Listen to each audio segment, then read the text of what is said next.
तेज हो गया। लखनऊ में कई जगहों पर संयुक्त छापेमारी हो रही है। परवेज अंसारी के ठिकानों पर छापेमारी लगातार जारी है। दिल्ली, यूपी और जम्मू कश्मीर में छापेमारी हो रही है। और वर्षा शाही हमारी सहयोगी ज्यादा जानकारी के लिए। वर्षा, क्या जानकारी है? यूपी एटीएस ने परवेज अंसारी के घर पर छापेमारी की है, कई जगहों पर छापेमारी हो रही है।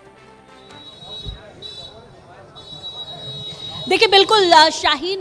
के घर पर ये छापेमारी हो रही है और अभी देखिए ये घर है उसका जहां पर उनके पिता की मौजूदगी है और मौजूदगी में उनके पिता से एनआईए एटीएस पूरी तरीके से पूछताछ कर रही है। एनआईए एटीएस के साथ साथ लोकल पुलिस की भी मौजूदगी है। पिता बाहर आए थे और अपनी बात को कहने के लिए आए थे, लेकिन कहीं ना कहीं यूपी पुलिस और राजधानी लखनऊ की पुलिस ने उनको रोक रखा है और उसके बाद अब यहाँ पर जम्मू कश्मीर पुलिस के साथ एनआईए एटीएस पूरी तरीके से पूछताछ कर रही है कि आखिर शाहीन की क्या कनेक्शन था, किस तरीके से शाहीन यहाँ कब आई और कैसे उनसे मुलाकात हुई, क्या उनसे बातचीत हुआ करती थी और किस तरीके से उसका बिहेवियर था, आखिर वो किस तरीके से इस पूरे कनेक्टिविटी में कनेक्ट थी और कैसे इतना बड़ा जो धमाका हुआ, इतना बड़ा जो चीज़ें रही उसमें कितनी कनेक्टिविटी उसकी रही है, उसको लेकर ये सर्च ऑपरेशन लगातार चल रहा था। पहला सर्च ऑपरेशन आईएम रोड पर किया गया, फिर उसके बाद ये दूसरा सर्च ऑपरेशन शाहीन के पिता के घर पर चल रहा है। अभी पूछताछ चल रही है। एनआईए एटीएस पूरी तरीके से पिता से लेकर जो उनके घर में मौजूदगी जिनकी है उनसे पूछताछ कर रही है कि आखिर ये कनेक्शन कैसे था, क्या बातचीत हुआ करती थी, लास्ट बातचीत क्या हुई थी और किस तरीके से इस बातचीत में जो चीज़ें हैं वो निकलकर सामने भी आ सकती है, क्योंकि पूरी टीमों की मौजूदगी यहाँ पर है। आप देखिए कि अभी भी आपको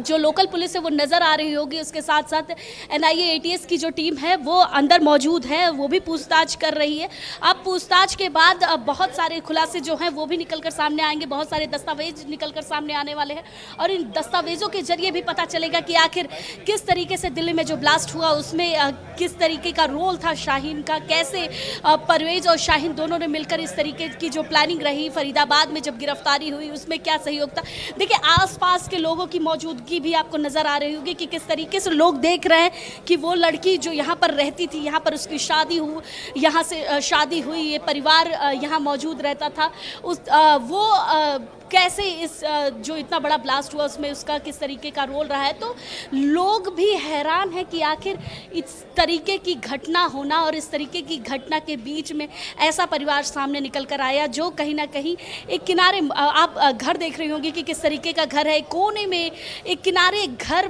बना हुआ है। जब लोगों से पूछताछ भी की, जब बातचीत की तो ये पता चला कि आखिर जो पिता थे वो नमाजी थे, लेकिन क्यों इस तरीके की घटना हुई, क्यों किस तरीके से लोग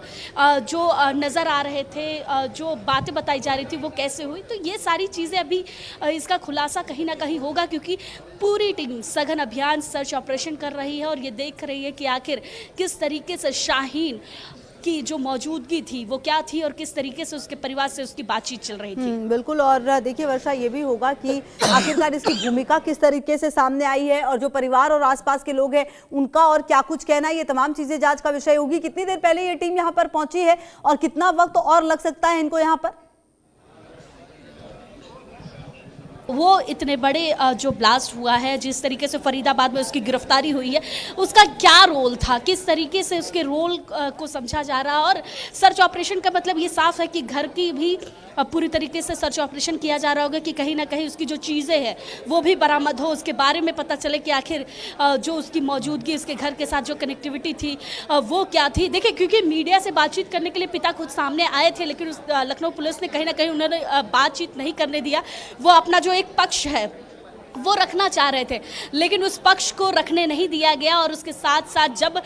जो टीमें आई तो उनको वापस कर दिया गया और पूरी तरीके से टीम के साथ साथ यूपी पुलिस वहाँ मौजूद थी। उन्होंने साफ तरीके से कहा कि कोई भी बयानबाजी अभी नहीं होगी, पहले सर्च ऑपरेशन किया जाएगा, पूछताछ की जाएगी और पूछताछ के बाद ये सामने निकल कर आएगा कि आखिर क्या क्या चीज़ें जो कनेक्टिविटी है वो शाहीन की रही है। अच्छा वर्षा, देखिए ये जो